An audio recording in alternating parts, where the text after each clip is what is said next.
Mas agora a gente chega num ponto que eu quis colocar nesta ordem, e apenas nesta ordem que eu vou colocar, porque não é usual, não é onde o imaginário vai, não é onde o torcedor brasileiro mais fala, mas é na hora da gente lembrar da parte menos carinhosa do 7-1, é de quem a gente aponta o dedo mesmo e coloca como ingerência das suas principais responsabilidades dessa derrota. Porque muita gente, com justiça, reclama do Filipão, foi muito mal. Muita gente reclama do time, que foi muito mal. Mas pouco se comenta o como, tal qual agora, a gente viveu um ciclo bagunçado.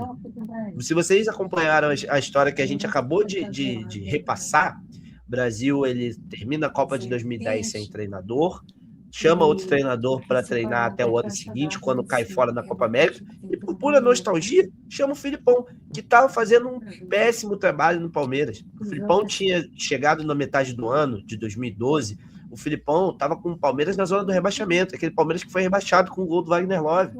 Ganhou a Copa do Brasil, é verdade, mas foi rebaixado.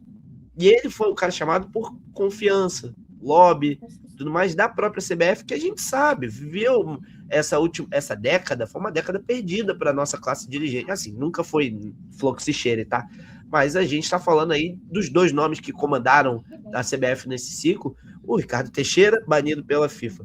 O José Maria Marinho foi preso por corrupção. E o que assumiu depois, Marco Paulo Deonero, ainda foi outro banido pela FIFA. Quer dizer, como que você pode esperar, do ponto de vista de uma gestão esportiva, que uma seleção dê certo se quem comanda o futebol brasileiro está nesse nível de sujeira, entende? Então, assim, é claro que a gente tem muita coisa para reclamar do Filipão e desse catado que ele montou. É claro que a gente pode falar dos jogadores perninhas fracassados que jogaram e apanharam da Alemanha. Mas eu acho que não tem como passar dessa derrota numa análise séria sem falar da bagunça que foi o ciclo por parte da CBF. Então, eu acho que é um ponto que ele é pouco debatido. Eu acho que deveria ser mais. E quando o professor Felipe me chamou para fazer esse... Eu vou brincar com um dossiêzinho da Copa de 2014, do 7-1, para a gente dissecar esse defunto, foi uma das primeiras coisas que eu pensei, gente, a gente não fala da culpa que tem a CBF nisso tudo. Como é que pode passar batido? Ô, Julinho, desculpa aí, e só para falar que isso persiste até hoje, né? Porque a gente teve o Rogério Caboclo, que assumiu em 2018, mas em 2023 saiu, né? Teve denúncias de assédio. Aí teve o Edinaldo Teixeira também, que eu não sei se foi lavagem de dinheiro, corrupção, alguma coisa assim, que ele também sai do cargo. Aí entra o Samir Chaldi, que não entendia bulhufas. Eu lembro que quando ele assumiu a presidência da CBF, teve um corte dele no podcast, ele não sabia o que era fair play financeiro.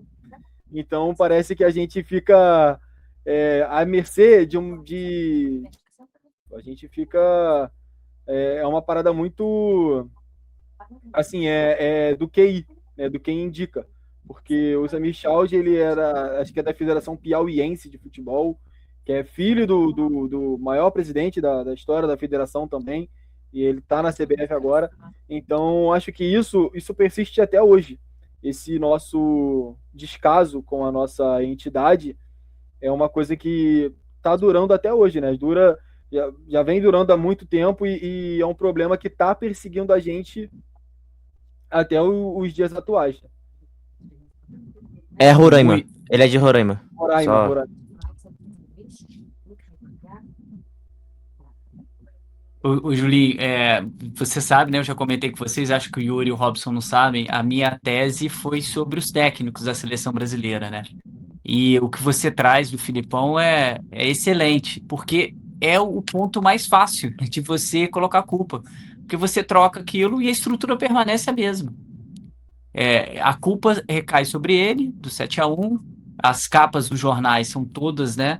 Detonando o Filipão. Fez um bom trabalho durante a Copa? Não fez. Mas em toda a conjuntura que a gente já falou, né? Que essa equipe tinha, com as lesões, convocações, assim, não tinha ninguém para você falar, caramba, deixou fulano de fora, precisava ter ido para a Copa.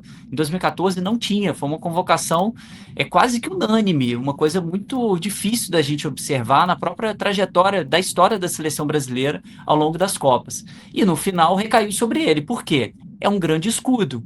Você joga a culpa em cima do treinador, os jogadores foram para outra Copa, como praticamente nada tivesse acontecido. O Filipão praticamente assim acabou com a sua carreira, ele volta no Palmeiras depois, faz algumas outras, né, comanda alguns outros clubes, mas assim, todo mundo olha para ele e ficou estampado o 7-1 como uma assinatura só dele. Mas aí nessa prova, né, foi uma prova feita em conjunto, não foi só esse cara que assinou a prova e que tirou essa nota zero, foi muita gente. E quando a gente começa a abordar a própria CBF, historicamente a gente sempre teve essas pessoas sedentas por poder tomando conta da CBF, né? O grande exemplo é o João Avelange, que depois se tornou presidente da FIFA, revolucionou a FIFA, depois o seu genro assume, né? Quando ele sai, tem o general Augusto, que na época da ditadura fica até essa transformação de CBD em CBF, né? Você desmembra o que organizava o desporto brasileiro em várias federações, e aí a gente vai ter CBV, de vôlei, etc. Isso foi muito bom para as outras modalidades, porque isso tirou esse eixo principal do futebol. E aí veio o próprio Ricardo Teixeira. E durante muito tempo, eles atuavam muito nos bastidores de FIFA, de escala de arbitragem, essa situação toda, e também financeiramente. Tanto que o Ricardo Teixeira tem todos essas condenações em cima dele. O que veio depois, a galera passou a pensar só em uma coisa.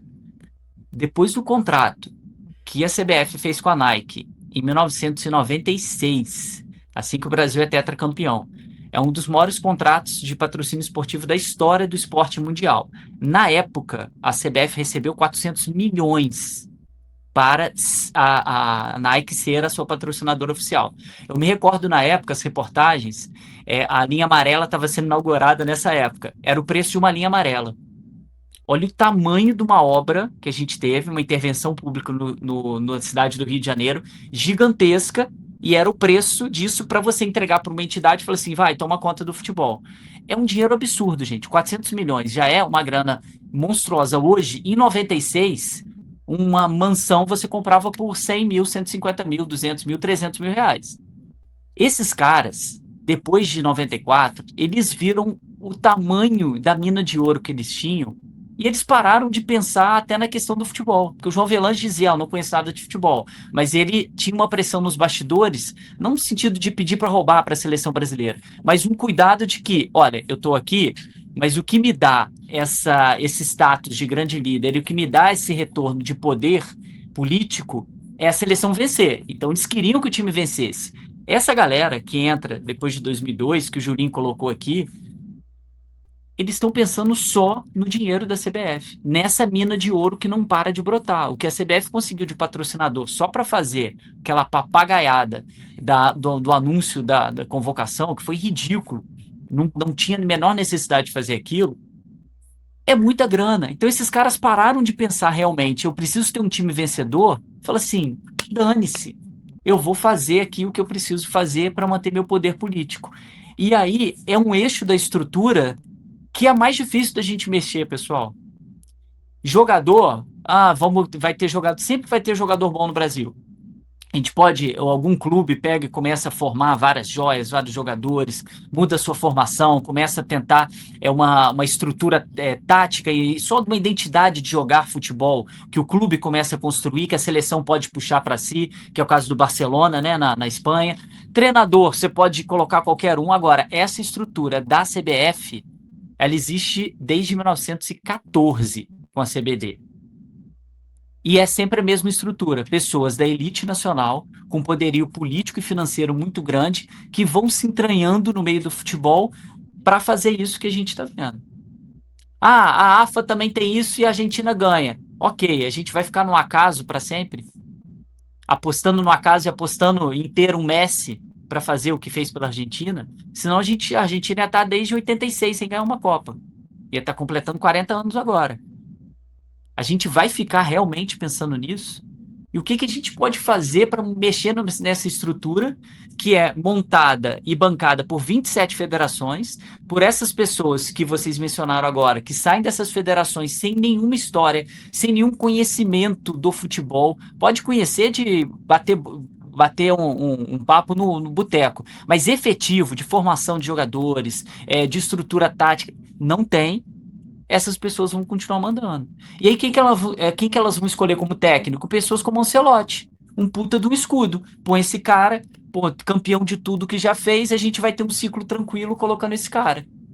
E às vezes, o que a gente falou lá no nosso podcast, nosso Bem Alunos, o Yuri tava, né, da terra arrasada, e ficar difícil até de plantar essa árvore e colher os frutos.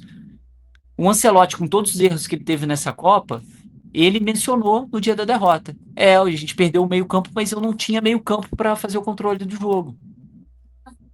Percebam como que o 7-1, como o Julinho está dissecando, quando a gente vai fazendo autópsia, não foi assim, morreu por uma gripe.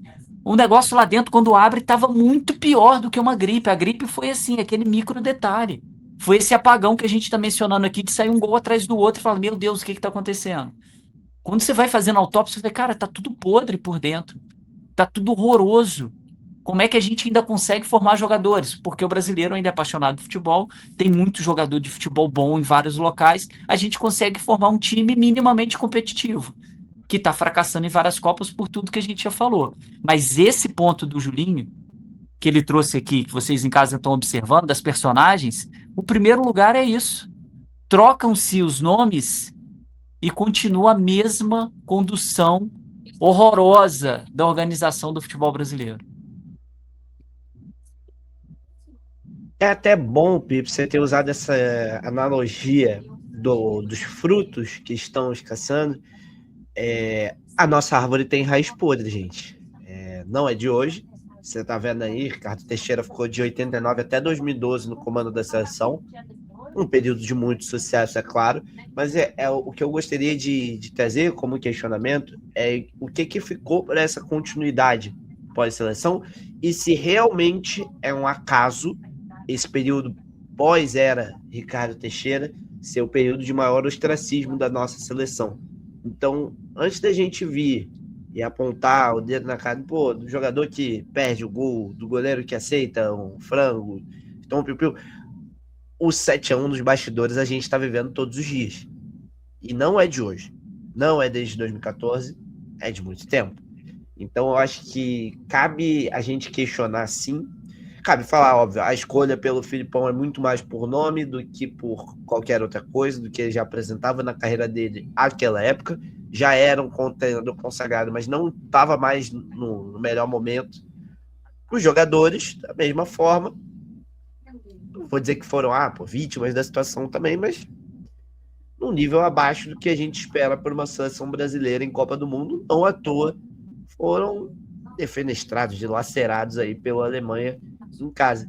Então, óbvio, a gente abriu o corpo no dia do 7-1, nesse dia dessa morte simbólica do futebol brasileiro. Mas a verdade é que já estava fedendo já há um bom tempo. Então, eu acho que ele acaba sendo um resultado quase como para coroar, assim, a última pá de cal, assim, no que poderia ser você perder dessa forma, como foi. Enfim, fica aí essa reflexão. Eu achei realmente importante a gente trazer esse ponto de falar de ciclo bagunçado. Mais se você for mapeando, você vai ver muitas coisas em comum, né? Ciclo bagunçado, com 3 treinadores, troca de comando às vésperas da competição, time sem identidade, você vai começando a ver as coisas. E nem foi uma grande Copa do Mundo da seleção, no fim das contas. Foi de muita expectativa, de muita garra. Esse time, pelo menos até esse dia aí, era notoriamente um time bastante raçudo, mas que, longe de apresentar o nível que a gente espera de uma seleção, ainda mais depois de tanto tempo estar jogando uma Copa do Mundo em casa. E sobre o ponto que o Pipo trouxe, achei até legal falar, eu acho que eu era a única pessoa que eu conheço que achava que o Brasil não ia passar da Alemanha. E o meu pai tá de testemunha, porque meu pai me chamou de maluco. Eu lembro de na semana do jogo, meu pai ir me buscar na escola e perguntar, e aí, filho, vai ser quanto o jogo do Brasil contra a Alemanha? Eu falei, pai, 2-0 pra Alemanha. Ele, você tá maluco, tá doido? Porque a gente tinha ido ver Alemanha e França no Maracanã, o jogo das quartas. Foi 1-0, sofrido, gol de bola aérea. Aí eu falei, pai, 2-0 pra Alemanha. Ele, pô, você tá maluco? Que isso, cara? Como é que você pode estar falando isso? Eu falei, pai, a França entrou pra jogar fechadinho contra a Alemanha, foi 1-0. A Argélia entrou pra jogar fechadinho contra a Alemanha, foi 1-0 na prorrogação. Os Estados Unidos também perdeu de pouco. O único time que entrou de peito aberto contra a Alemanha foi Portugal. Portugal tomou 4 na estreia. E, enfim. Ô, Né? Julinho, Deu no que deu. Julinho, só pra eu falar um pouquinho também dessa. Vou fazer uma analogia igual o Yuri gosta de fazer. Não sei se vocês vão entender, mas eu vou explicar. Eu vejo a CBF hoje como o Lawrence Stroll, né? E no universo da Fórmula 1, quem é o Lawrence Stroll? Ele é o dono da Aston Martin. E quem corre na Aston Martin é o Lance Stroll, que é o filho dele, que é um péssimo piloto. E quem ele bota para correr com o filho dele? Ele colocou Sebastian Vettel e agora ele bota Fernando Alonso. Porque se esses dois pilotos tiverem números melhores que o filho dele, ele pode usar o argumento de, poxa, mas são 2 campeões mundiais. Vocês estão esperando o quê? Aí se o filho dele tem um desempenho melhor, ele fala, nossa, aí meu filho está tendo um desempenho melhor do que o de um campeão mundial. Então eu faço essa analogia comparando com o Lawrence Stroll, porque a CBF escolhe um técnico, um Ancelotti, porque se der errado, poxa, aí é o Ancelotti, né? É um técnico muito experiente. E se der certo, é um Ancelotti, é uma escolha nossa. Aí o mérito foi nosso que a gente trouxe o Ancelotti. Entendeu? Eu acredito que tem muito a ver com isso também. E falando também um pouquinho sobre o estilo de jogo do Brasil contra a seleção da Alemanha, eu lembrei daquele tweet do Rizek, que ele fala, coragem, Filipão. O meio-campo da Alemanha não marca muito. Escala o William e deixa os 3 volantes para depois. Joga sem medo, como o Brasil. Cara, eu tenho isso decorado porque tempos depois, eu vendo isso, eu falo, cara, que loucura, né? Que a gente estava muito iludido, muito, assim, confiante de que a gente ia ganhar, né? E deu no que deu. Até soberbo de certo ponto, se a gente parar para analisar, cara. A gente falou a escalação do Brasil, pô, se quiser eu trago até a da Alemanha também para entender do que a gente estava falando desse jeito, porque, cara, é um pachequismo muito grande, né? Você falar do meio da Alemanha desse jeito, enquanto o nosso era, pô, Luiz Gustavo e Fernandinho, enquanto não o Paulinho, poderoso Paulinho, possante até, de certa maneira. Aqui, vou puxar, né? Tem que fazer minha culpa aqui. Time da Alemanha. Neuer no gol, Lan na lateral, Rovedes na outra, dupla de zaga, Ramos e Boateng. O meio-campo que não marca muito. Kroos, Khedira e Schweinsteiger. Só com isso. Miller, Ozil e Klose na frente. Esse é o meio-campo que não marca muito deles. Cara, a gente tomou gol do Khedira, cara. Até o gol do Khedira a gente tomou. Sim. Pô, tomar gol do Khedira é pra esculachar, mano. Pô, aí, na moral. Enfim. E aí, pessoal, chegou o grande ponto, a gente veio palmeando isso ao longo do papo. Eu acho que várias vezes a gente passou, mas não deu nome aos bois. E é o que eu acredito que tenha se recriado, desde então, desde que rolou o 7-1. De que a gente está refundando aí um novo complexo de vira-latas na seleção brasileira. Como se o que a gente produz aqui não presta, como se os nossos jogadores não fossem suficientes para fazer frente com os jogadores adversários. E a gente está falando aqui ao longo do nosso papo, dá para ver que não é o caso. Afinal, a gente está falando de alguns dos melhores atletas do mundo, que talvez no mano a mano ganhem da Argentina. Então, por lá, não dá para ser falta de jogador, mas que a gente chega em Copa do Mundo, a gente se enxerga de maneira inferior. Que é justamente a mesma coisa, muito parecido com o complexo de vira-latas lá atrás, antes da gente ganhar a nossa primeira Copa do Mundo. Então, como a gente fala muito numa história de ciclos, das coisas se repetindo, é curioso ver, quase um século depois, a gente correu, foi caçar o próprio rabo de novo, né? Total, Julinho, total. A gente já mencionou muito aqui, né, o impacto desse 7-1 no imaginário dessa geração. Isso é muito forte. Falamos sobre a questão do futebol europeu como o suprassumo do que é o futebol moderno e que a gente tem que se inspirar e que a gente precisa ir para lá para aprender com eles e voltar e refundar o nosso futebol. E dentro disso tudo, aquela analogia, né, que eu brinquei, que o Yuri já tinha escutado lá quando a gente fez o programa logo depois da derrota para a Noruega, que o Gastaldo fala, né, de nascimento e morte do futebol brasileiro. 1950 nasce, tem o Complexo de Vira-Lata, e o Nelson Rodrigues chama atenção para isso. 8 anos depois, a gente expurga esse Complexo de Vira-Lata. A gente acaba com ele, com Pelé, Garrincha, Didi, uma seleção absurda e fantástica.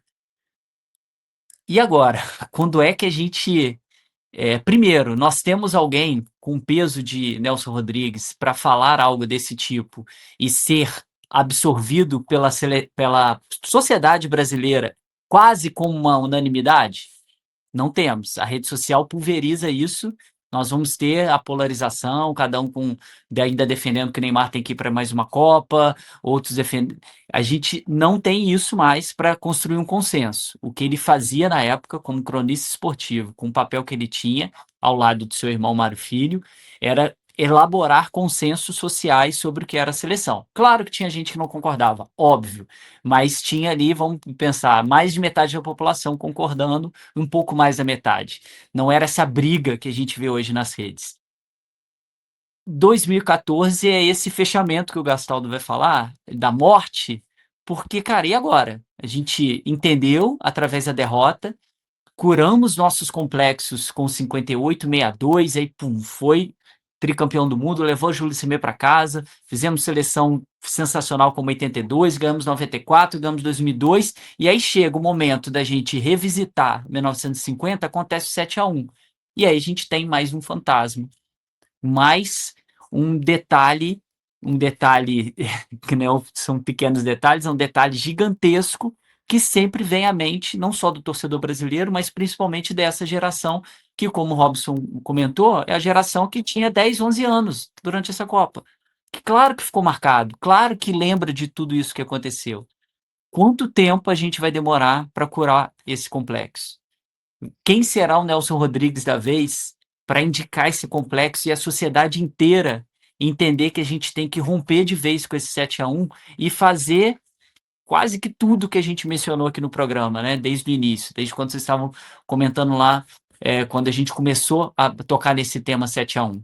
Olha a quantidade de ações que são necessárias serem feitas para que a gente pare de viver nesse complexo de vira-latas, que concordo com você, Julie. Parece que a gente voltou de uma forma que pensou Copa do Mundo, todo mundo treme na base. Tipo, a gente não nasceu para ganhar isso. E não, dá para a gente reverter. Se a Argentina, que estava indo por esse caminho, precisou de uma Copa América no Brasil, no Maracanã, durante a Covid, para virar sua chavinha e virar um time vencedor, gente, o Messi, há 10 anos atrás, estava despedindo da seleção na Copa América de 16. Chega, não aguento mais. E se não tivesse o Messi, a Argentina estava até hoje sem título. Se a seleção da Argentina virou a chavinha, dá para a gente virar ainda. E aí é o nosso papel aqui como jornalista, né, vocês, que muito em breve estarão em grandes veículos de comunicação, retomar sempre esse assunto, para não deixar ir para debaixo do tapete, para não ir para o... Né, vai indo para o subconsciente, você acha que isso não virá à tona? Vem. E quando vem à tona, é esse time parado, esse time que toma um gol e acha que o mundo acabou.